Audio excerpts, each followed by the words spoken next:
What's up, YouTube? This is your boy John from the Jersey Shore, and I am back with you today to give you my review of the 2013 film Texas Chainsaw 3D.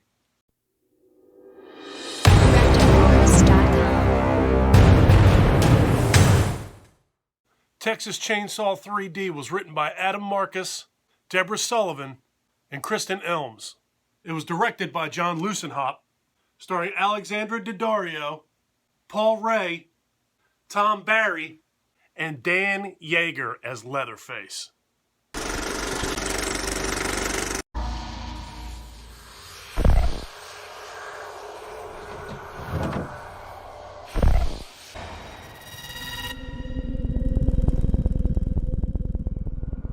So our story picks up right where the 1974 story left off. A cop shows up in the front yard of the Sawyer property. He's yelling up to the house, "Send the boy out. We know what he did. He's got to come with us." Inside of the house, we have a couple familiar faces. We have Gunnar Hansen, who was the original Leatherface. In this film, he's portraying a character named Boss Sawyer. And we have Bill Moseley. Bill Moseley was Chop Top in Texas Chainsaw Massacre 2. In this film, he's portraying Drayton. Drayton is a character that was originally portrayed by Jim Sidow in Texas Chainsaw Massacre Part 1 and Part 2. So these two characters are going back and forth trying to decide whether or not to send Leatherface out to this cop. The cop outside, by the way, is being portrayed by Tom Barry, and the cop's name is Sheriff Hooper. I didn't see it anywhere, but one has to assume that sheriff's name, Sheriff Hooper, is simply a nod to the original creator of the Texas Chainsaw Massacre, Tobe Hooper. So Gunnar Hansen's character is saying, you know what, send the boy out. He knows what he did. He's slow anyway, just give him to the cops. While Bill Moseley's character, Drayton, is saying, we can't send him out there, he's family. So just about when Boss Sawyer is convincing Drayton that it's a good idea to send Leatherface out to the cop, a mob shows up. They start yelling stuff into the house. They pretty much take control of this scene, and they start throwing Molotov cocktails in the house. They start firing guns into the house. They're just basically just wiping this house out, and they're overstepping their bounds. They see that there's a cop there, they could care less. They're going to take care of the Sawyer family by themselves. They're going to take it upon themselves to give the Sawyers a little bit of Texas justice. Is that really a thing? So now they have shot and killed everybody inside of this house, but what they don't know is that a woman ran out the back door with a baby. Unfortunately, one of these guys from this mob finds this woman. He takes the baby and kicks the woman right in the face and kills her. So at this point, everybody on the ground floor of this house has been shot and killed. A baby has been stolen, but what they don't realize is that Leatherface ran and hid in the basement. So now the story flashes forward several years, and that baby is all grown up. That baby is Heather, and she is portrayed by Alexandra Diddario. We have Heather in her apartment with her boyfriend, portrayed by Trey Songz. Isn't that 3 songs? It's a short career. They hear a knock at the door, and on the other side of that door is somebody delivering a letter to let Heather know that her grandmother passed away and that she has inherited all of her belongings, including a piece of land in Texas. The boyfriend says, "I thought all your grandparents were dead," and Heather says, "Well, yeah, so did I." Road trip. So now Heather, Trey Songz, and 2 of their friends jump in a van and start to head for Texas. On their way to Texas, they stop to get gas, and when they're leaving that gas station, they actually run into a hitchhiker. They hit this dude doing about 5 miles an hour, and he falls on the ground like he was just hit by a semi-truck. So he jumps up off the ground. It's pouring rain outside. He tells them where he's going. They tell him where they're going. He goes, "Oh, you know what? Well, where I'm going is along the way. I would love it if you gave me a ride." He offers them $6 to get him there. No, $6. And then basically says, for a piece of that beef jerky that you just bought and a ride, I'm not going to sue you. So now we have 5 people in the van heading to Grandma's house in Texas. As soon as they arrive at this property, they're sitting outside of a rather large gate, and a gentleman pulls up in a car, and he's the executor of the will. He hands Heather a letter. He hands her a set of keys. He gives her the code to get inside of this property, or to open the gate to get inside of the property, and he goes away. He tells her, "Make sure you read this note." You would think that one would read that note right away, right? Right. Well, of course she doesn't. So they open the gate, they enter the property, they go up to the house, and they go in the front door. This is a gigantic, beautiful mansion. The rooms are beautiful. There's beautiful china everywhere. All 5 of them are they're taken back by how big and beautiful this place actually is. They decide to put on some music, everybody starts playing pool, and they decide, you know what, we're gonna stay here for a little while. Oh yeah, they're actually on their way to Louisiana, but Texas happened to be on their way, so they figured they'd kill 2 birds with 1 stone. They are gonna take their trip to Louisiana, where they're gonna drop off this hitchhiker, but on the way they're gonna stop and take care of this business for Heather in Texas. So being as though they're gonna stay overnight at this joint, they gotta get some food. So the hitchhiker says he's gonna spring for the food, but he decides to stay back at the house. He says, you know what, you 4 go to the grocery store, go and get whatever you need, it's on me. I'm gonna stay back at the house and I'm gonna do some cleaning up, get us ready for dinner tonight. So Heather and her 3 friends, they hit the road and they head to the grocery store. While they're at that grocery store, the hitchhiker, Daryl is his name by the way, he decides to case the joint. He's gonna rob them. So while Daryl's wiping the place out, he's stealing all the silverware, he's just trying to get anything he can grab and get out of there before these guys get back. While he's in there, and remember, he's got access to the keys as well, he takes the keys and he finds a hidden room off of the kitchen, goes through that room and unlocks a door in there. I wonder what's in there. Big mistake, Daryl. So while Heather's in town with her friends getting supplies, she comes across some big goofy dude in a cowboy hat. This dude's name is Bert Hartman and he's portrayed by Paul Ray. He's basically just BSing with her and trying to find out why he's never seen her before. You're not a familiar face around here. And she says, I'm in town, I'm staying at the old Carson house. And this dude tells her, I've known your family for a long time, we go way back. Are you a Sawyer? Why does that guy look so familiar? I thought this movie was pretty good.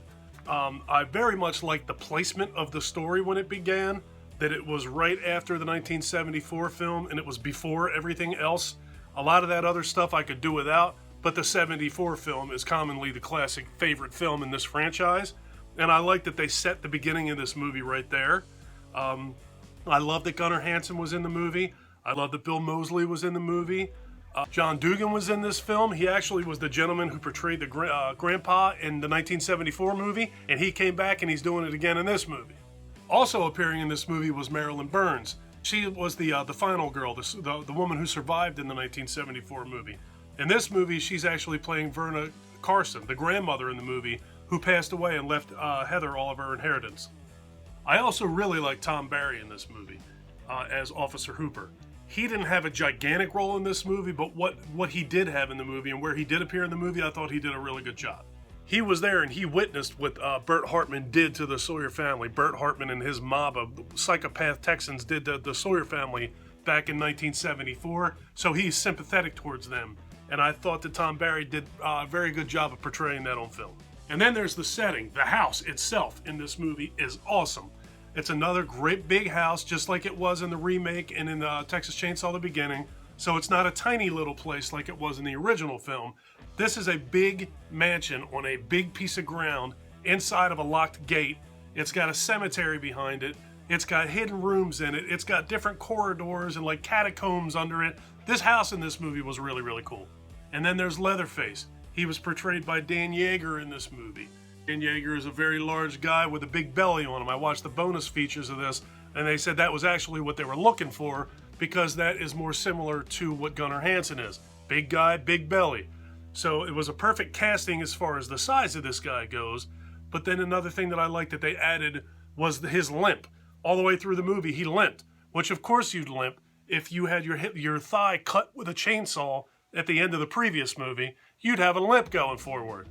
One thing that they did with him that I thought was really cool was his mask. They show one scene where he's putting his mask on, and they show him taking out like twine and actually sewing the mask to his face through his cheeks. He's sticking a needle in his mouth and pulling it out through his cheek, and then sticking it back through his cheek and pulling it out through his mouth. I thought that was really cool.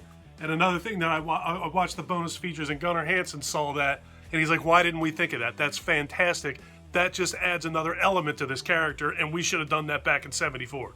Finally, there's Alexandra Diddario's portrayal of Heather. I thought she was fantastic in this movie. She had to have several different emotions. She had to be like the innocent girl, and then she was the element of surprise, and then the element of bliss and joy, and then complete and total fear and terror. And then all of that, after she uncovers a few things, transforms into anger, and revenge. And I thought she pulled all of that off pretty darn well. And she ain't hard to look at neither. So then you take all of the different elements of this movie, what happened in 74 and what happened now, and different members of families and all of that stuff, and you mix it together and you get a whole bunch of twists and turns that all culminate at the end of this movie. And I thought that the end of this movie was fantastic. And I'm not going to tell you about any of it. If I had to pick out a couple of negatives in this movie, and there's not very many, I would have to start off with Leatherface's mask. I think for the most part his mask is pretty cool in this movie. I really like the look of the mask itself, but there's a few times in this movie where the way that the mask sat and fit on Dan Yeager's head and on his face, the way his hair stuck up, he kind of looked like Larry Fine from the Three Stooges. Another thing that I wasn't real crazy about that I thought was actually kind of hokey was there's a scene with Leatherface where he's getting ready to go out. He goes to a big closet and opens up this closet where all of his chainsaws are in there displayed and sitting on shelves. He opens up these closet doors, he grabs the biggest chainsaw in sight, he's getting ready to go take care of business, and he turns around and reaches over and pulls a necktie off of the shelf. That's a little silly. The last gripe that I have about this movie is there's CGI towards the end of this movie, also something that I'm not going to give you any details about. But the CGI at the end of this movie is absolutely god-awful. I think that they could have done anything with practical effects to make this thing look better. Like literally anything. The final death in the movie is what I'm referring to. I'm not going to give you details. It's the final death of the movie. When you see it, you'll know what I'm talking about. It looks terrible. Overall, I think this movie was pretty darn good. When I watched it the first time, I wasn't crazy about it, but I've seen it a few times in bits and pieces since then. But this morning was the first time in a while that I've actually sat down and focused and paid attention on this movie, and it actually is pretty good. It crosses all the T's, it dots all the I's. It's everything that you want in a Texas Chainsaw movie. Plenty of blood, plenty of Leatherface, and a pretty good story. So I would say definitely, if you have not watched the Texas Chainsaw Massacre 3D, or Texas Chainsaw 3D as it actually is called, I think it fits in the franchise nicely. Texas Chainsaw 3D. Give it a shot. Alright folks, that's going to do it for my review of Texas Chainsaw 3D. Have you seen this movie? Leave me some comments down below and let me know what you thought about it. If you like this video, please give me a thumbs up. If you really like this video and you have been enjoying my content up to this point, do me a huge personal favor. Click that subscribe button, and after you click that subscribe button, ring that notification bell. Take care of yourself. Take care of each other. Have a kick-ass day, and thank you for watching.